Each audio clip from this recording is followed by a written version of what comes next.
Welcome to the first episode of Care Talk. I'm your host, Miguel. Today, we have an entrepreneur, woman-owned CEO of Giving Care Home Care, Miss Yesenia Martinez. Hello, everyone.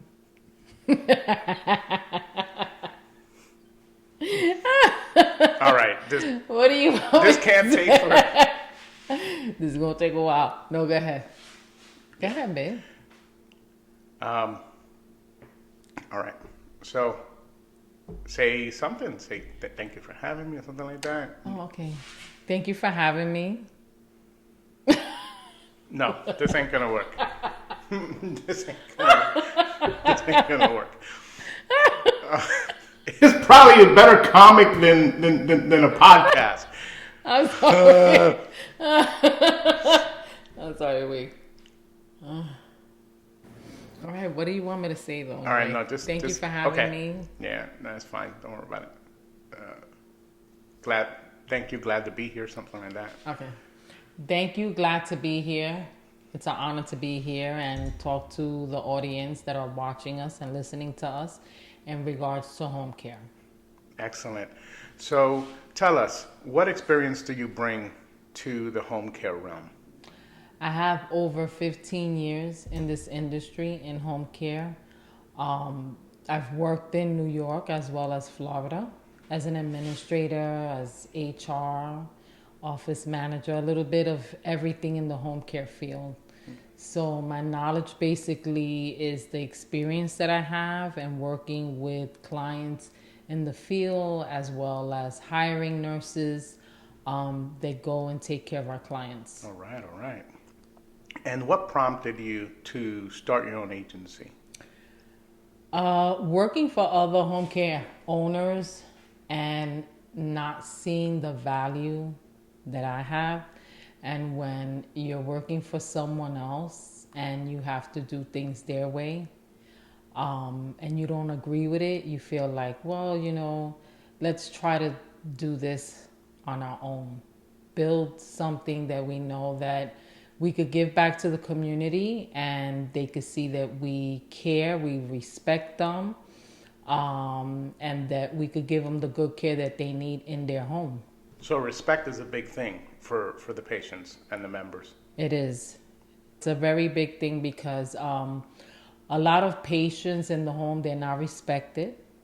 And this is the reason why a lot of people don't trust people in their home taking care of their families because they're not respected. They get disrespected, and they're not treated with care and kindness. And so it's a big deal for me because as someone that had a grandma that passed away and had home care for so many years, Right. she had 24-hour service. We had to make sure that the person that was in her home was there to take care of her, respect her, give her the care that she needs so that way she could feel comfortable in her home. And we could feel like, okay, these people are taking care of our family member, and they're doing an amazing job. Okay, wonderful. So that's interesting you say that because it's 2026, it's almost May, and something we're seeing in Florida is a lot of people pushing to nursing homes. We don't see home care agencies getting a lot of business, and we see the transition and the movement of patients going to nursing homes. What's your view on nursing homes versus in-home care? Well, I would say, and this is my opinion, everybody has their own. And a lot of people don't like speaking about it, especially as Right. owners, because no one wants to give a bad name to anybody. Of course, right. But with nursing homes, I feel like you don't get that one-on-one care. Right, right. And they're short of staff, so they don't have a lot of nurses, and they have to, they have like 20 clients, let's just say, and then they have one nurse rotating with those 20 clients. There's a lot to do. There's bathing, there's feeding, there's medication. And so with home care, you just have that one-on-one.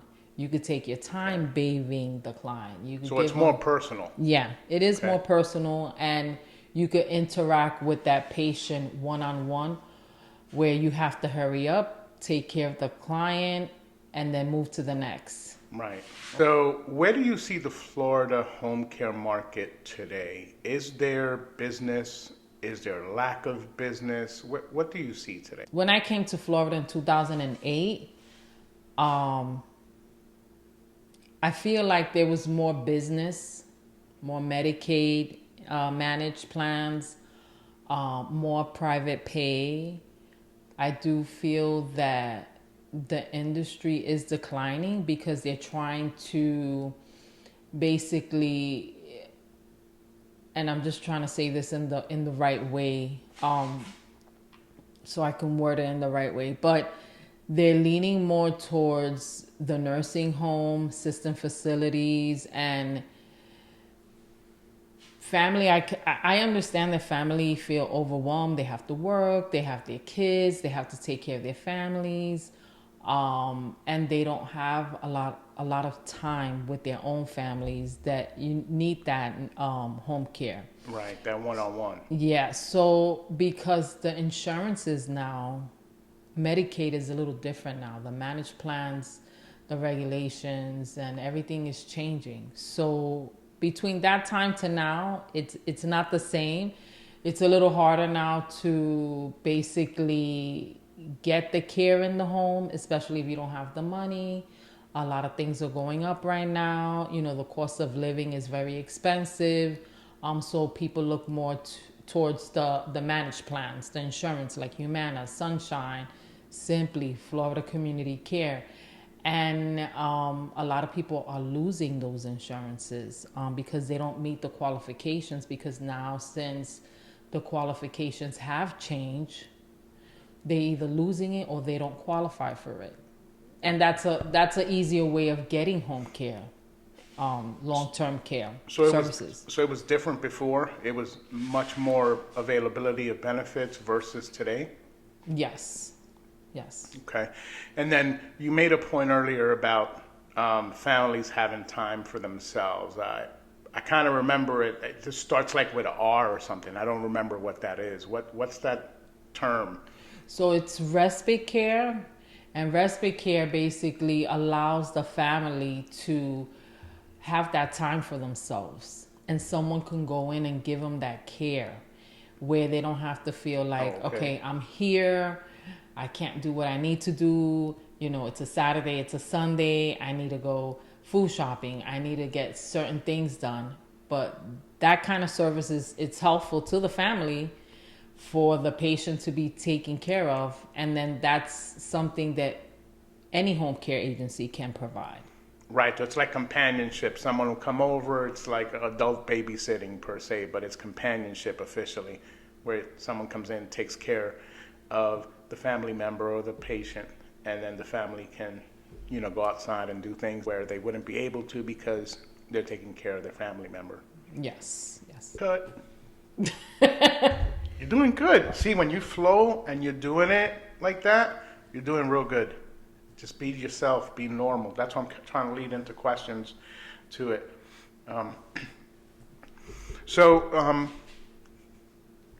Action. So you started your home care agency. What are some of the services that you provide? So we provide personal care services. We provide homemaking services. Cut. Ask that question again. So you started your home care agency, Giving Care Home Care. Tell us a little bit about what kind of services you provide. We provide personal care services, more on bathing, homemaking services. What is ADLs for those of us that don't know what that means? So it could be like bathing, for instance, shaving the client, brushing their teeth, dressing them, getting them ready. Okay. Those are the ADLs. We also provide companionship. We provide transportation, taking their clients to an appointment, or maybe just driving them around if they need to go food shopping. there are a lot of home care agencies out there. What are some of the mistakes families make when choosing a home care agency? I think, and you're not knowledgeable, right? You're looking for the right home care agency. The first thing, and we do that. I think everybody uses Google. We all go on Right. Google, Yep. we all type in home care, and the first agency that pops up is the one we call, and we try to get information in regards to our family member, and we ask certain questions that we're looking for depending on what the client has and how much the service is. And we don't call and we don't look around, And the reality of it is, if you do that, all the agencies are not going to pop up. I think people need to do a little bit more research, go on Facebook, go on Instagram, look around, see what the home care is offering, and just do a little bit of research and basically ask a lot of questions and see which one fits best for their family member. And I think the best thing people could also do is ask about the caregivers, the nurses that are going out in the field and they're taking care of their family members. That's very important because those are the people that are going to take care of your family. And you want to know whether they're having a background done, how long they've done this kind of work. Do they live in the area where it's close? How long have they done this work for? Those are the questions that you need to ask, so that way if that's the right aid for you, for your family member, that they're knowledgeable, that they're caring, and that there's going to be a connection with that aid and your family. All right. Good to know. Good to know.